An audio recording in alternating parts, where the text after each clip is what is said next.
I'm Taylor Jackson and welcome to a behind the scenes wedding day with the Nikon Z6iii and the Nikon Z5 II.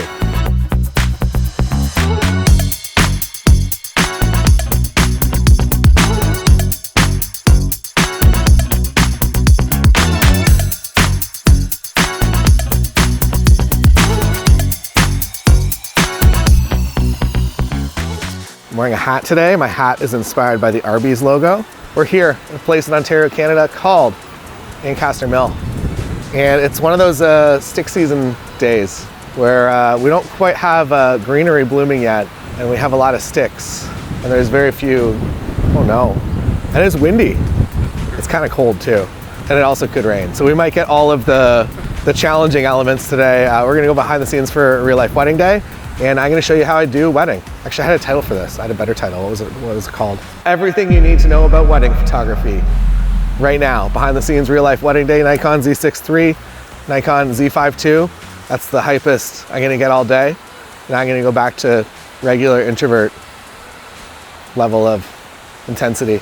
Also, if you want to get my full preset pack completely for free, usually it's $89. All you have to do is sign up for a free trial with PickTime. I partner with them to give this away to you. You don't have to pay them any money. You don't have to give them a credit card. There is a free plan available, and PickTime is the best gallery host out there. Lots more about them on the channel if you want to learn more. But for now, back to the wedding day. I used to do about 60, 70 weddings per year, and they would all kind of be at venues that were within maybe half an hour, 45 minutes of my house. Now, I don't know, what do I do? I guess I also do them still, so I guess no changes. I used to do it, but I do it still. I used to do it, and I still do it this year. We're gonna go inside and talk about gear, but first I wanna show you the reason that I like to shoot with really shallow depth of fields is because you don't always have the perfect surroundings. You're not gonna be in that beautiful Pacific Northwest forest all the time. Today, this is what we got. But I can make that look like a really nice shallow depth of field brown background with some nice contrast. I don't know, I guess it kind of matches what I'm doing today. These are sticks. This is a bridge. These are rocks. Let's talk about gear, shall we? With me today, so this is the Peak Design Everyday Messenger, and this is the only kit that I bring on a wedding day. I don't like to have a rolly case, I don't like to have second bags. Today we're not gonna go too much into detail with it, but I'm also doing video coverage and we're also doing speeches coverage as well. So I do have a second kit with some tripods and whatnot for that. Today though, the focus of this video, wedding photography. So I like everything to fit into this bag and I can carry it with me everywhere. This also has my laptop in it too, and you're gonna see what I use that for later in this video. In my hand, my main camera is Nikon Z6iii for this wedding day, and on it is the 50mm f1.2, which is a crazy beautiful lens, but it's very expensive. You can get a less expensive version, either the 1.8 or the 1.4, and it's also very nice, and it's also a lot lighter. I don't know how long I'm gonna keep this lens. I don't really like a 50mm lens, but that's a topic for another day. I'm trying to get on board with it. In my bag, I also have 24mm 1.8S on my second camera body, which is Nikon Z5 II. And for pretty much the entire wedding day, this will just be on my person in my bag. And then during the ceremony, I'll probably have it on a strap so that I'm able to quickly get it if needed. But for the ceremony, I actually have a different lens, the Tamron 35-150 f2 to f2.8. And I'm so happy that it comes for Nikon Z series now. And that's it, I think, for lenses. I guess this counts as a lens. This is the Contax T2, shooting some film. Maybe we'll load that right now. I'm gonna go a little crazy with the Portra 800. I love the look of Portra 800. It's just very expensive. But it is a wedding day. I'm gonna shoot, I would say most of my weddings I shoot maybe 1 or 2 rolls of film. I don't go too in depth into it, especially when we are doing both photography and video coverage and also behind the scenes video, and then also film photography. It's a lot to manage with one person. So I will forget this camera from time to time. I unfortunately forgot that I had the film camera. Not physically, just I'll forget that it's in my pocket and take a photo. And the Contax T2, it got a little bit more expensive when, I think Kylie Jenner, did she have it on Fallon or something? It was a little expensive, and it was like, do I really want to spend $1,000 on a point and shoot camera? And then she brought it on Fallon, and then the price of it skyrocketed that night. So I was thinking, like, should I sell this or should I not sell this? Spoiler, I didn't sell it. You have your aperture on the lens, and exposure compensation up here, so if you want to make it brighter or darker, and then autofocus or manual focus. I actually really like the implementation of this manual focus slider. They're just like, how far do you want it? Like, that's nice, right? So smooth. Beautiful. I almost blinked. You almost blinked? That's okay. First one. And it also reads the DX code from your film, so it just it knows what ISO is in here. The Godox V100 for Nikon. It comes with this cool little attachment up front. So typically most of the flashes that you're gonna get, they got one flash on it, and you'll see in this video that I use bounce flash a lot. So I've never, sometimes I'll use some direct flash like this, but a lot of the time I'm gonna be bouncing off of different surfaces in order to make a nice little softbox there that's gonna throw good light back on the scene. But the V100 comes with this little guy, tiny little flash, that clips on the front here. And the cool thing with that is that I can now do bounce flash, but then also a little bit of light goes forward. So you want to get catch lights in people's eyes, and if you're only lighting them from behind, they're going to look like they're in a zombie movie. Get a little bit of light in the foreground. So this is kind of a nice balance. I've used it at one wedding day so far, and I think it's important whenever you do get a new piece of technology or gear that you think you really like, pepper it in slowly. Don't just go all in and just shoot everything with this flash and this flash that you might get home and you might be like, I don't know if that's the look I want, and then there's no way to go back. Beautiful bridge. You got that bridge roll. That's what B-roll stands for, right? Bridge roll. It's sunny. Can't possibly rain now. I guess I should also mention that there are, I would say every camera brand has an incredible wedding kit now. They're all up to the professional level, whether you're on Sony, Nikon, Canon, Fuji, Sony. What else? What did I miss? Did I miss any? Lumix. Panasonic Lumix, got some good stuff. For my suggested kit, it is very nice to have a zoom lens. So what Tyler's recording this on is a 28 to 70 millimeter f2.8. It's a great all day lens. I would say if it's your first wedding, it's very nice to have the versatility of a zoom lens. And while I use primes for most of my day, I just really like that really shallow depth of field. And I know that I don't have the most versatile kit, that if I'm just locked at 50 millimeters only, that I'm gonna miss some shots or I'm gonna have to crop into some shots. Whereas if you have that zoom lens, you're not gonna get that creamy bokeh in every shot, but you are going to get every moment. So I would say err on the side of versatility for your first few wedding days. The first wedding that I went into, I had been a ring bearer as a child, but I'd never been to a wedding as an adult. So I had no idea what I was getting myself into. So it was very nice to have some versatility going into that day because I just didn't really know the flow of the day. Fortunately for you, you're watching this video, so you get to see a behind the scenes wedding day. But I didn't get to do this part. I had to sit in my car and look at flashcards with poses and be like, I think that they have coffee in the morning. I don't know. Here I am walking because we're gonna do a walkthrough of the wedding day. So today, I would say it's pretty standard. There's always some surprises. So you think you know the timeline going into the wedding day, things always change. Sometimes there's no first look and then you arrive and there's all of a sudden a first look somewhere. But today, the way that I think the day is going to go is we're going to do some getting ready photos, and that's gonna be at a hotel room. And usually hotel rooms are a little bit messy and a little bit more challenging to make elements in the background disappear. So that is one of the benefits of having a prime lens and making that background go nice and creamy out of focus. I don't know how many steps. We'll probably do like 10K. Today we'll do like 10K. We're walking up like a mountain. We've been joined by Montana. Hello. And the way that this couple found out about me, I have this footage somewhere.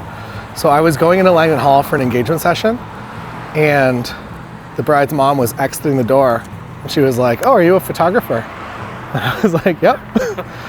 And then I was like, "Here's my website," and now we're here. Wow. So I like literally bumped into her like leaving another wedding venue. That's awesome. And that's how it works. That's marketing. Just be everywhere all at once.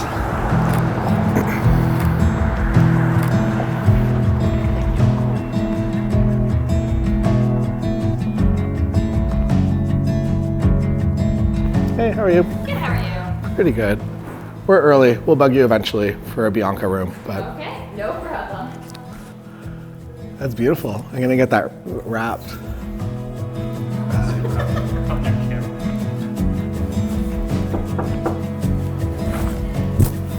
Photographers. That's fine. We got lots of time, so we're in no rush for anything. You want to coordinate if you want to bring them out onto the little covered patio there. Yep. Hey, photographers. Hey. How's it going? Good. Hey.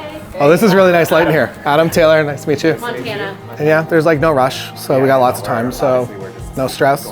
Old buildings, sometimes troublesome for lighting, as you can see in this room right here. It's a pretty challenging light. So if I did have somebody I need to take a photo of, I'd probably put them right here and get this nice natural light and probably turn off some of the incandescents as well. Fortunately, just outside here, we actually have some nice covered space. So if I do need to do photos of smaller groups, that's where we're going, because I don't think the rooms are gonna cut it. The room Montana's in is nice, but ours is a little more challenging. This is where scratch head windshield. We got the pillow and the thing and the invitation. Perfect, that's great. And I also love that you have, The mirror, right? well, you have a full, like, a way to, because usually the dress is just hanging somewhere, and this is significantly better. Full effect. I'm gonna have to use flash for this, I think. The light is good overall, but I think flash is gonna accentuate, and I can bounce off of this as well, so. Yeah, for sure. I don't know if we're gonna be getting dressed at the hotel or at the bridal suite here, so that's for us to find out together. And then we're going straight into the ceremony. So sometimes there's a first look. I would say half of my wedding days have a first look now, and that means that the couple see each other before the wedding.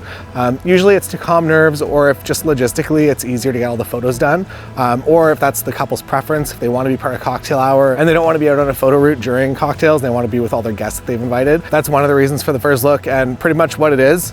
We're not gonna do one today, or maybe we're gonna do one today, I don't know. Typically you have one of the partners just standing over here, somewhere like this.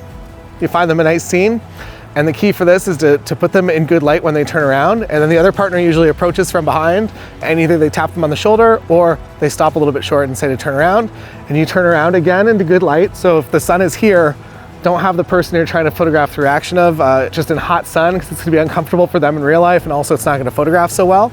And then they have a little moment. We do some pictures, maybe a 10-minute session just with the two of them. And then sometimes bridal party joins, sometimes we do some family photos, or sometimes it's just that's it. They just wanted that little 10-minute moment, and they go back to their families wherever they are before the ceremony, and they see each other again at the ceremony. There's kind of no rules of this thing, that there's some guidelines.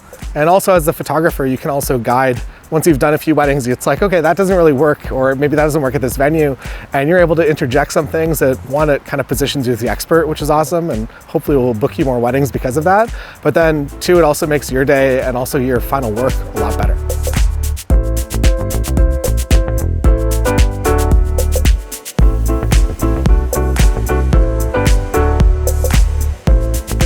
Few settings that you should be doing as a wedding photographer. One, you should absolutely be shooting in RAW.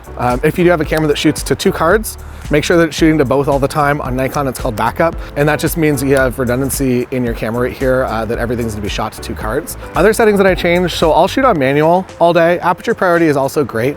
I just like to have full manual control, specifically when I'm doing video clips, that if a dress or a dark suit walks into the scene, my auto exposure isn't going to compensate for that. So I have everything locked off manual, including ISO, so I'm making all of my own selections. And another interesting thing I guess that I do that I guess other people don't do is that I shoot on shade white balance pretty much all day. So out here, everything you're gonna see is just gonna be with shade white balance. Once we get inside into some mixed lighting environments, maybe we're in the reception, there's some incandescent lights. At that point, I will maybe go into auto. There's also different auto modes depending on which camera system you shoot. I shoot on shade white balance because even if it was a bright and sunny day, I'm always going to be photographing my couple's faces in the shade. So if it's bright sun coming this way, I'm gonna have them rotate this way so that they're not looking at the sun, they're not squinting. And because of that, I'm essentially white balancing just for their face. Their face is always gonna be in the shade. I feel like it just looks a lot better too. We're now here in the tragic bad lighting, and we're outside while the bride gets her dress on. And I usually try to be respectful, and I say, we're gonna stand outside when we feel good, let us back in. So we're gonna get some getting ready photos and videos, and then probably go outside and get a few better lit, because the lighting in there is nice. It's not the worst I've dealt with, but the doors and the windows are so short that you get good light up to here, and then it kind of is a post-production problem. You could overpower it with flash, but I'd rather just get it natural and real in camera when possible. So I think we're just gonna go out there. It's gonna look nice. Still on the 50 here, but I feel like I'm debating in my head if I want to go 35. Okay. That was so fast. That was super fast. Where's the switch? That's good. Take as long as you I'm need. making it on purpose. It's not gonna Thank you. I appreciate it. Oh, and the train that keeps on training. Train that trains. Your shoes are under.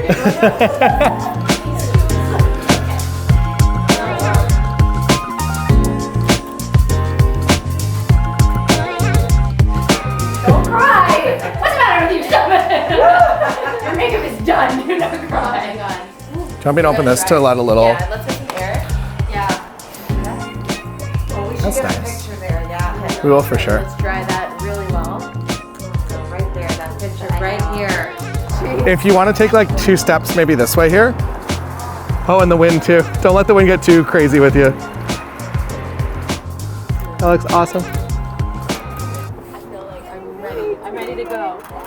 I will say in terms of like that there is obviously dress going on, but it's incredibly mobile for how much it is. Like I am very impressed. So I will walk into a scene and you'll see if you're on the member site that I shoot everything pretty much wide open or pretty close to wide open a lot of time. And what that means is the smallest aperture number possible. So 1.2 on this lens and maybe 1.8 when I'm on the Tamron 35 to 150. And that's the first thing that I pretty much, I don't lock it off. If I do need to change my aperture, if I need to expand, basically the bigger the number gets, if you're down to f4, f8, you're gonna have more depth of field. So if I'm doing a group shot and there's 3 rows of people, I'm obviously gonna be down somewhere maybe f11, f16. But when I just want that really nice shallow depth of field and really nice focus on my subject, that's the reason I'd be at something like f1.2. I want to make sure that my shutter speed is high enough so I'm not shaking. So if I get down below maybe, I'm gonna say even 1/100 of a second, at that point I will start adding ISO. So I'll walk into the scene, maybe out here like this today, say it's 8 p.m. and it's a lot darker. Gonna go down to f1.2 for aperture, 1.8 aperture if you're on a prime that does that. And then I'm going to decrease my shutter speed so it looks good on the back of the screen. And as it comes down, if it's around 1/100 of a second, I get a little bit nervous and I leave the shutter speed there. And at that point, I'll start adding ISO. And most camera brands will keep into account which lens you're using. So it's the basic rule is that you never really wanna go less than your focal length. So 50mm lens, 1/50 of a second is probably the slowest shutter I should go. But if you're on a 7200, you might want to be at 1/200 of a second. If you're on auto ISO and aperture priority, your camera's just going to know that. It's going to set that up for you. You'll also notice that I shoot most of the day with the screen. So very rarely am I actually through the viewfinder. Some people will say that this is the way that professionals work on YouTube, and they'll be like, you cannot use the screen if you're, I don't know. I like the screen. I like to be able to communicate to my subjects. I like seeing the final framing, but also not just being locked off to like everything. The only thing I can see is my final image. I like to be able to see a little bit outside of that. I also find the form factor, especially for video, it's just a little bit nicer like this all day. So yeah, I use the screen and I am happy with it.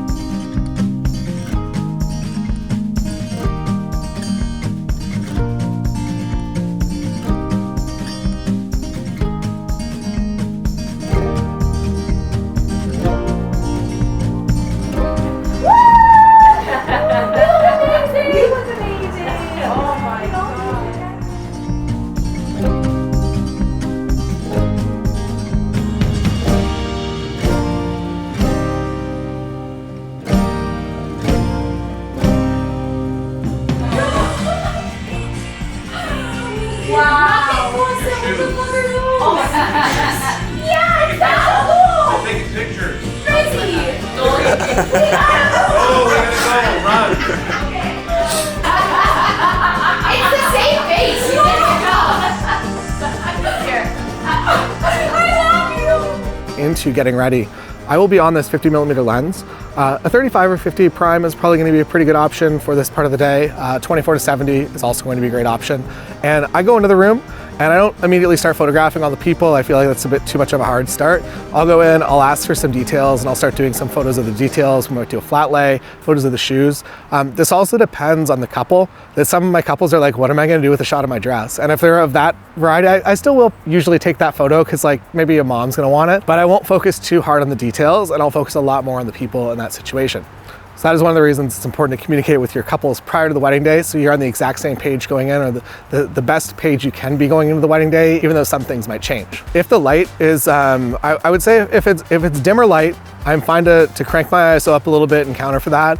If it's really bad light, so that means there's pot lights and those lights are making dark shadows under people's eyes, at that point I would use my flash. I do my best to not have to use flash unless needed. I feel like this is also that if you watch any of the older behind the scenes videos here, I used a lot more flash. And as technology has gotten a little bit better, I feel like I use less and less every week. This includes off-camera flash. I would say I maybe 1 out of every 10 weddings have a reason to bring my flash off camera. Today might be one of those days actually, because I think the reception is a little bit tricky. So we'll see together. But for getting ready here, I am very happy to work on ambient and also just being aware of where the good light is. That I'm not gonna hide somebody in a corner with the bad orange light. I'm gonna have them walk closer to a window, or when a moment's happening that I wanna photograph, I'll just put that in good light rather than bringing in a flash and just really kind of, I don't know, it feels very obtrusive to the scene. I feel like you just attract too much attention and people are very aware that they're being photographed when there's a flash going off every 10 seconds. So I'd rather shoot ambient when possible. And we're now headed back to the venue where we started the day in the parking lot to, I guess, meet the girls as they arrive in the roundabout. and potentially do some photos with them. Everything's kind of happening on site from here on out. So the struggle is that we want to do some photos on the grounds, but guests are going to start to arrive and they're not just going to go lock themselves in the chapel, they're going to take a little tour. So we don't want anyone coming across us, but we still do want to take a few photos. So we'll see how that works out. And if not, we got lots of time to do photos for the rest of the day. So I'm not worried. We got a lot there though. I got a lot of photos that I'll usually take during the bridal party session as well. So I got like individuals with everyone. Family photos. Yeah. I don't know, good start to the day. I unfortunately forgot that I had the film cameras. I'm gonna put that in the pocket so it's a lot more easy to remember. That's also one of the hardest parts about doing hybrid, is if you have been a wedding photographer for a while, is remembering to do video, that you'll leave getting ready and be like, oh man, I didn't get any video clips. So that's the learning curve on that. So it's a pretty simple learning curve, I guess. I solved it by putting a piece of tape on the back of my LCD that just said, take video. And within 2 or 3 weddings, problem solved. Off to see the wizard. Photo versus video. So photo, I would never take a photo of this, but for video, especially if you're looking at a day that the timeline is maybe really compressed, or if there's limited guests at the wedding and you're a little worried about getting enough footage to make a highlight film, shoot some foliage moving in the wind. Hopefully you're not gonna have to use it, but it does add at least like one shot. Leaves moving, I don't know, sets the scene a little bit, little salt for your highlight film. The problem is that I'm Portrait 800 in here, so I'm stuck to 800 ISO. And the max shutter speed in this is 1/500 of a second. So I'm a few stops over, I think, but that's fine. Film, you can overexpose it forever. Panda will save us. In Panda we trust. I'm gonna do one last one here, sorry. I had a film camera that I completely forgot about while we were getting. All right, 1, 2, 3. All right, we're gonna go do some details of the room as it's all set up. Yeah. If you need us for anything, you can ask the girl on the radio. Yeah, we're just gonna chill. Otherwise, we'll see you at the chapel. Would be the only Yes. thing. Thank you so much. I remembered the film camera. Pretty much just said hi there. I feel like a lot of your job is just a customer service agent. So whatever a customer service person should be doing, say hello, greet them, make sure that they know that you are here in fact. And now we're gonna do some details of the reception. It's like Iceland. It's like Iceland? That's a very big waterfall. I've seen smaller waterfalls in Iceland. Hamilton, waterfall capital of the world. Of the world. So here we are at the reception. Candles won't be lit yet, but I want to get a few shots just in case I can't get in here and for whatever reason that the guests are already here. I don't think it'll be a problem today, but I am just going to get those few coverage shots. As you can see, the lighting in here is going to become pretty challenging. They've gone with 2 light bulb colors in here. They've gone with the chandeliers of a white, and then other chandeliers of incandescent DJ lights that are more of a pure white. So we got some colors going on here. I would say it's also nice to talk to the DJ and during first dance, just be like, just a normal white lights, nothing crazy. Otherwise, they'll hit the RGB button with the lasers and your first dance is gonna look really crazy. So that's something I usually talk with them about. I think the light will be soft enough that we're not gonna have to set up a video light for our video coverage of the speeches, but we're gonna see how things progress in here because it's gonna get a weird bluey yellow and then it's gonna be all yellow. It's going to be a very challenging lighting situation, I think. As far as lighting challenges go, I would say this one's gonna be like top 1%. Anyone sitting there is gonna look amazing. Anyone sitting here is gonna be mixed. And then anyone sitting over there is gonna be in good lights. Waiting for the yellow light to encapsulate the entire room. Memory card sizes. How big of memory card should you have? It depends on the size of your files. So if you're shooting Sony, I usually use 512 cards, 512 gigabyte cards for wedding days. On the Nikon system, it handles files just a lot better. They're smaller in megabytes for each photo. So I'm usually on 256 gigabyte cards. And I like to buy the fast ones. You don't have to go V90, but maybe V60. It's a faster card than just your standard one that you would get from a drugstore. And it's mostly not so much for the right time in the camera. It's mostly just that when I get home and I'm downloading all my cards, that will just happen a little bit faster if you do have faster cards. And yeah, don't buy any weird discount off-brand ones. Buy ones with the brand name. I feel like they're usually better. Some exceptions, but usually they're better.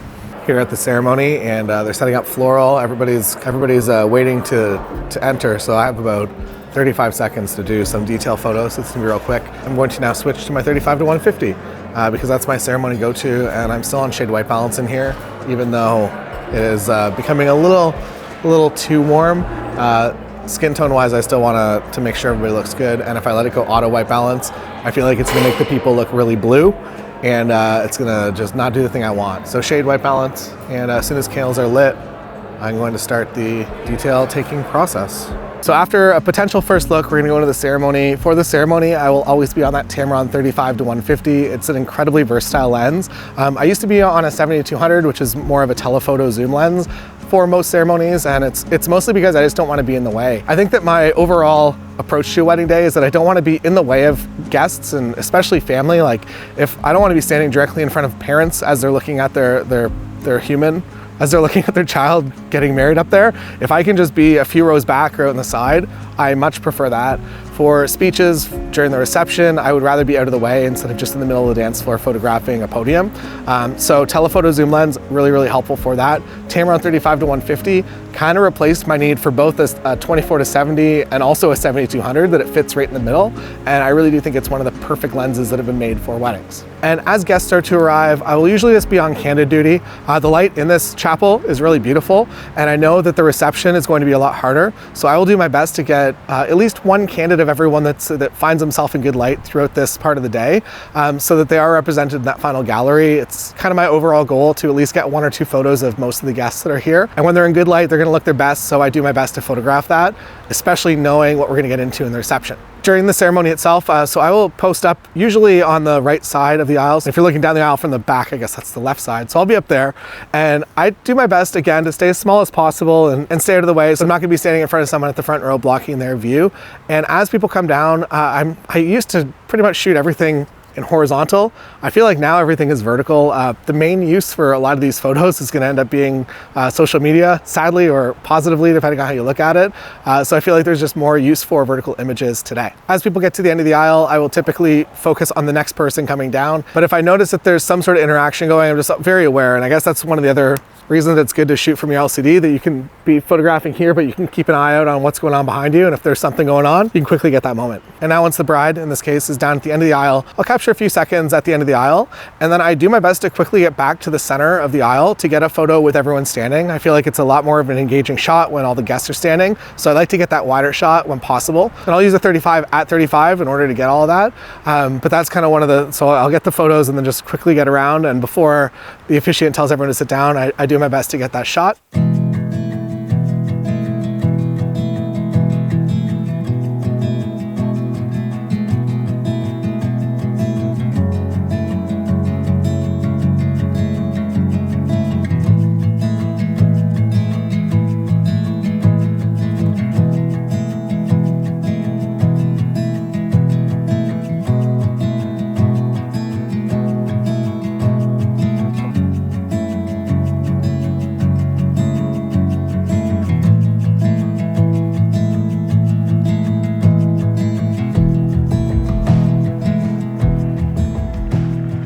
And then after that, I feel like things slow down a bit.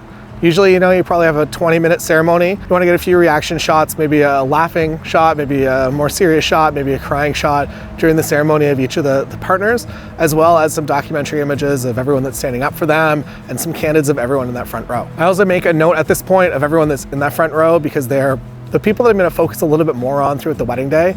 So if I'm looking for candidates once we get into the reception, I'm going to prioritize somebody that's in that front row over just a random guest, because one of the traps we fall into is that, especially for video, that if you're including just random candidates of guests, it's going to be someone's boyfriend and somebody that they don't want in that video forever. So I want to focus on the people that I know that are the most important to them and make sure that they're represented maybe a little bit more than everyone else in the gallery. In Canada, I think in a lot of the European countries, Australia, New Zealand, we'll actually sign the paperwork during the ceremony.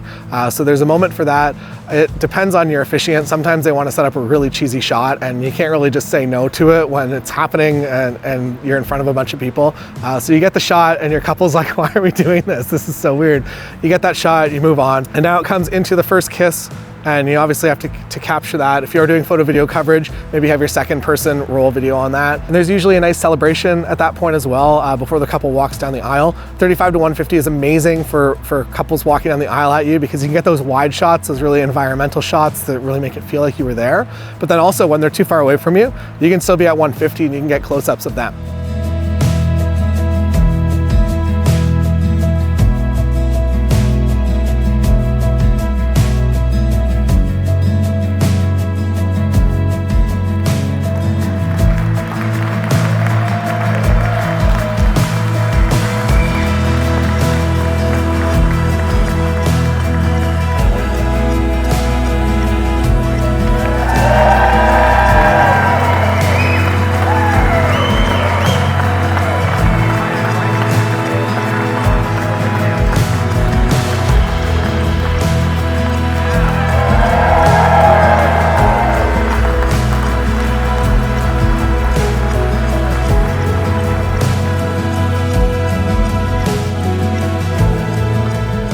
Again, if you do want this full preset pack for free, there's a link down below to sign up for your PicTime trial. And as soon as you activate your account with PicTime, and you can sign up for the free version, at that point, in 5 minutes, you will get access to my full preset pack completely for free. Usually it's $89. You gotta use the link below though.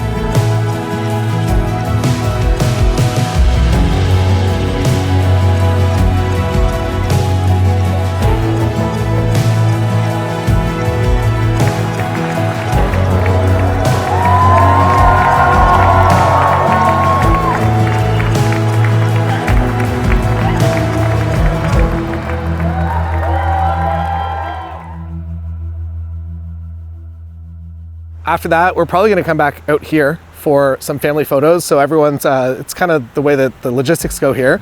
All the guests will go through the parking lot to cocktail hours. Family, anyone involved in the wedding party is going to come this way. And I usually let them all just kind of hang out and relax for a few minutes. We're not in any huge time crunch today. We have probably about an hour to do all those photos. So we'll do some of the bigger family groupings, release them to cocktail hour, then get into wedding party photos, and then eventually end with just the two of them, do a few photos around here. But then also, depending on if we're gonna get a sunset or not, I might do a shorter session right now during the day, knowing that we're gonna do some evening photos a little bit later. I find that a 35mm prime is usually probably a go-to for this part of the day. I don't have that with me today, or maybe I do, maybe I have one in the car. We'll see. So if you do have that 24-70 or a versatile wider to normal zoom lens, that's gonna be a great lens for this part of the day. And I try not to overthink it.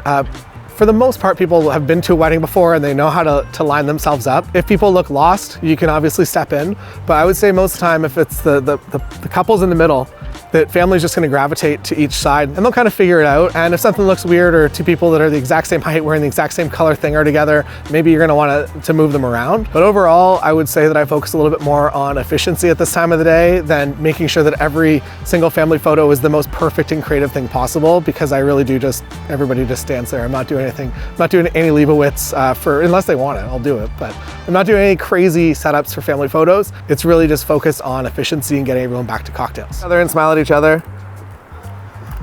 Beautiful. And keep going. That's good. All right, and then take like 5 more steps and I'll have you guys turn around.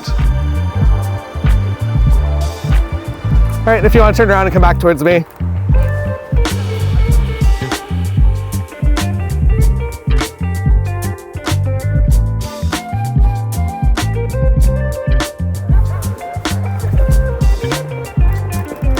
Beautiful.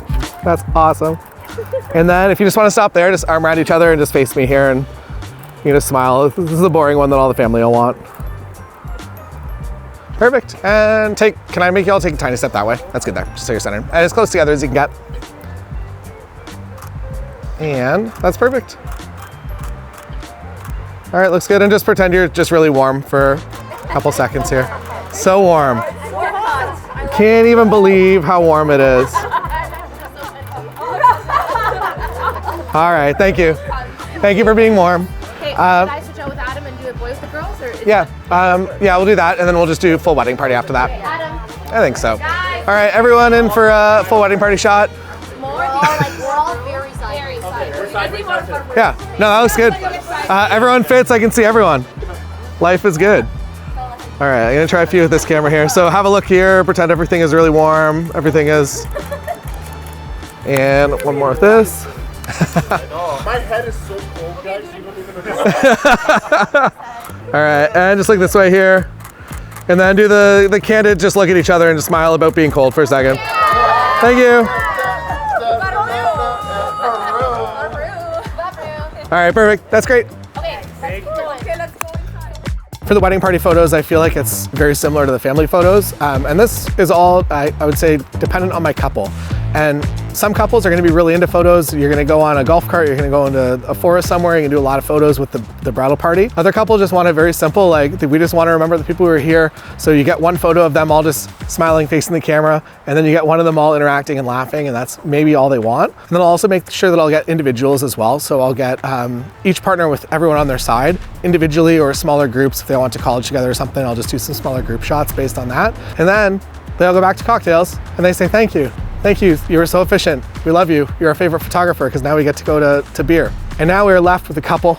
And the couple, I would say this is, it's probably the thing that we stress about the most is this couple session, but it's also the thing that happens for like maybe 10 minutes on a wedding day. So the way that I work it is usually, I hadn't met this couple before today, so we didn't have any engagement session warm up. Typically the way that I can make people be themselves the fastest is by having them walk. So we usually start off with some walking shots, and from there I'll get them to pose, get nice and close together, put both arms around each other. And I'm usually photographing the in-between moments. So once they actually get into the pose, the pose is usually done. Then I want the photos of them actually interacting and getting into that pose, and then once they're in the pose, they're like, okay, we're posing, we're doing the thing. And it's always the moments leading up to that, and also the moments right after that, or even if they do feel awkward, like it's like we're not picture people, we feel weird, that's also usually a great moment. In the case of today, we're pretty much just taking the couple on this tour, and we just take photos along the way. I would say if I have 15 minutes with a couple, I'm pretty happy. So 15 minutes now, maybe 10 minutes for a sunset session or an after dark session. And I am totally happy with that amount of time. If you are a little bit nervous, this is probably one of the more important parts of the day. I think family photos are maybe actually probably as a group, probably the most important part of the day. A photo, the most boring photo of your couple, arm around each other, smiling, facing the camera is probably the most important. Full length. Also one of them walking away. I do a wedding checklist if you want to get it over at the members website as well. That goes through all the basics that I usually get on a wedding day. But overall, just don't miss that full length. The most boring photo ever of them smiling, facing the camera and looking at you, because that's the one that all the family's gonna want. And if you miss that photo, you are going to get some angry emails. All right, super fast, efficient photo. I feel like it was maybe like what, 15 minutes for all of the family, all of the bridal party, and also the couple.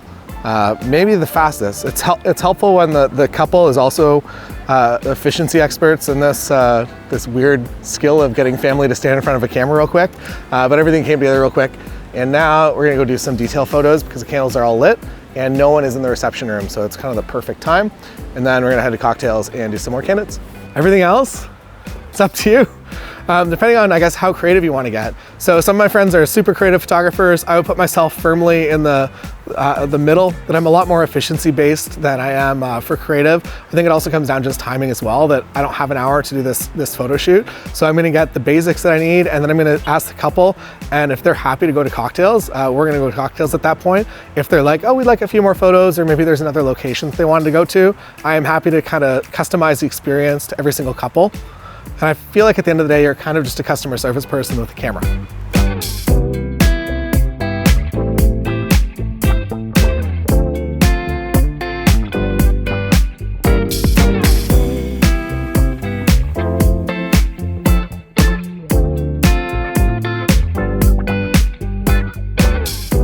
At that point, usually the way that it goes is that we have a second photographer here in Montana. So she will go to cocktails and be doing candids of everyone that's there. And then typically once the couple goes to cocktail hour, at that point is when I'll actually go and join and do some candids as well. The lighting, I think, is actually pretty good ambient, so we're not gonna have to come in with any like crazy spotlights or anything, which I appreciate. And then for photos, everything's just normal. I'll probably run this 50 for most of the reception, and maybe even for the rest of the night, until the party. The party I'll go 24 on the Z6iii too. But other than that, 50, 1.2. I don't think I need a flash in here. I was worried that all the lighting colors were all different, but I think it's actually just, it'll work out. 1.2, no problem. I tried to come up with a quick rhyme there, but I didn't get it. You can add it in post.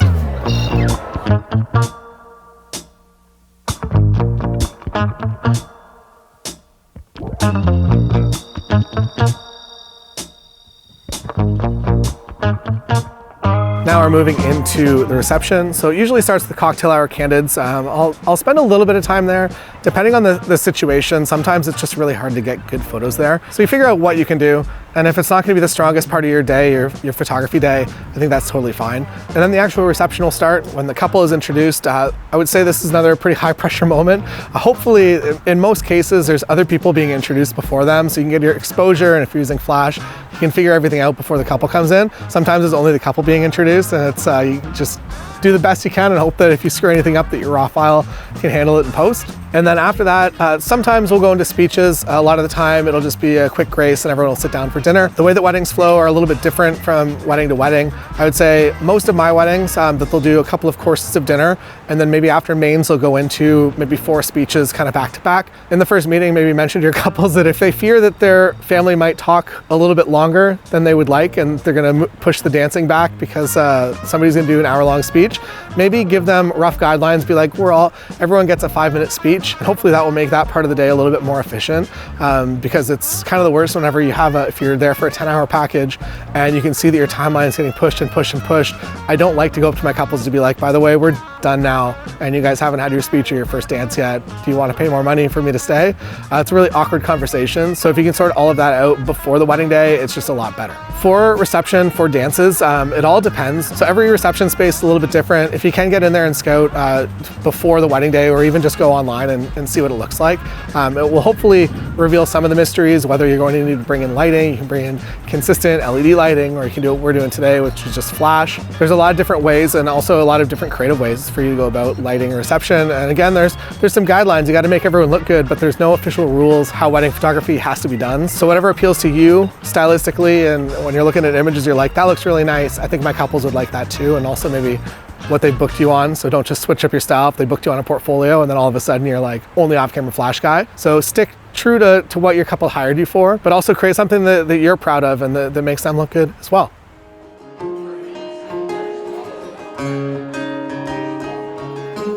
We might go around, we might do some table shots or photos with people that weren't out here for the family photos, but overall we usually have about maybe half an hour or 45 minutes of time to sit down, and I'm going to download all my cards and start culling through the day. I like to have a few previews to the couple either the night of the wedding or the day after, just so they're able to post something that's not a cell phone photo to their Instagram. And then the full gallery, which is usually about 700 images total edited, we'll get to this later in the video, that usually comes 3 or 4 weeks after the wedding. All right, I've now called the entire wedding. I'm kidding, I didn't get to do any of it. We're doing full video coverage, so if I'm doing photography only, very reasonable to call and to get through a lot of the wedding. Today, I barely had time to back up the cards, but I do like to verify, in fact, that I have everything, so I'm happy that I did that. And now we're gonna go into a parent dance and then into some nighttime photos while they tear down the head table, and then into some dancing, and then I'm on my way home and off to Iceland, I guess. Wow. Yeah, not directly, but tomorrow.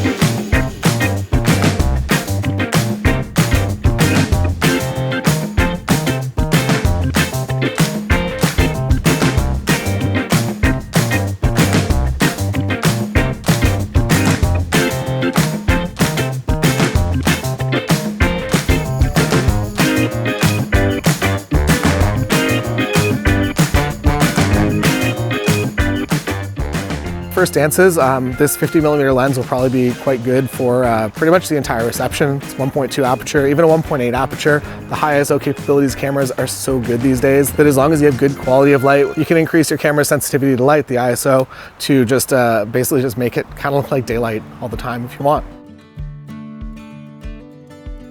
Now into dancing. So for dancing, typically I'll do most of my reception either on a 50 or an 85. And as the party, if it starts to get really crazy, my lens will get wider and wider. So if it's a crazy party, I'll probably be on my 24. If it's maybe slow dances off the start because no one's on the dance floor and the DJ's trying to figure out how to get this crowd out of their seats, and it's just a bunch of slow dances, maybe that means I'm on a 50 or an 85. At some point during the reception at this venue, there's a very nice waterfall that lights up at night. So we're gonna try to time it for blue hour. So I want a little bit of ambient light still in the sky. I don't want it just to be nighttime only. I want that ambient blue glow and also the lit up waterfall. So that's kind of our goal for today, and we'll see if weather cooperates.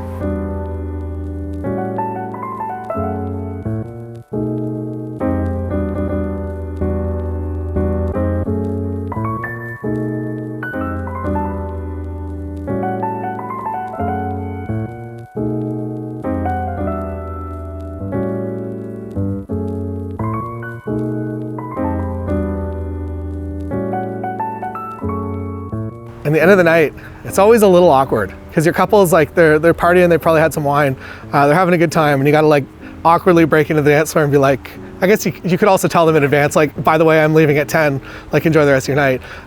But yeah, it's usually like an awkward like, all right, bye guys, do you want any other photos? And then they'll be like, oh, this group of people that I'm dancing with, like, we'd love a photo. So usually that's my last photo of the day, is the one that I go to say bye. So don't tear down your entire kit. Be ready to go when you go say bye, because there's a good chance that there's gonna still be a few photos left to take.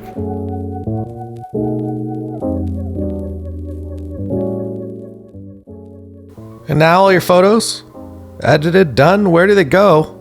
On the internet. I like to put them on PicTime. They are the gallery system that I use. And also, if you do sign up, mentioned it a few times now, you get my full preset pack for free. So use the link down below. And overall, PicTime is just the best gallery system out there. It looks the best for us as wedding professionals, as well as if you're doing art prints or anything else, it looks incredible. So I highly recommend them, and use the link down below. There it is, everything you need to know about wedding photography today here on the Nikon Z6iii. Again, any camera system is going to give you a really nice time on a wedding day. Third-party lenses are also all amazing now. So if you're on the Tamron 35-150 or a Tamron 28-75, you're going to be able to take some great quality images. See you again next time. Bye. And if you want to watch another behind the scenes full wedding day destination wedding in Mexico with my friend Jason Vincent, who does a lot of off-camera flash and some more creative things, there's a link to it right now floating on the screen. See you over there.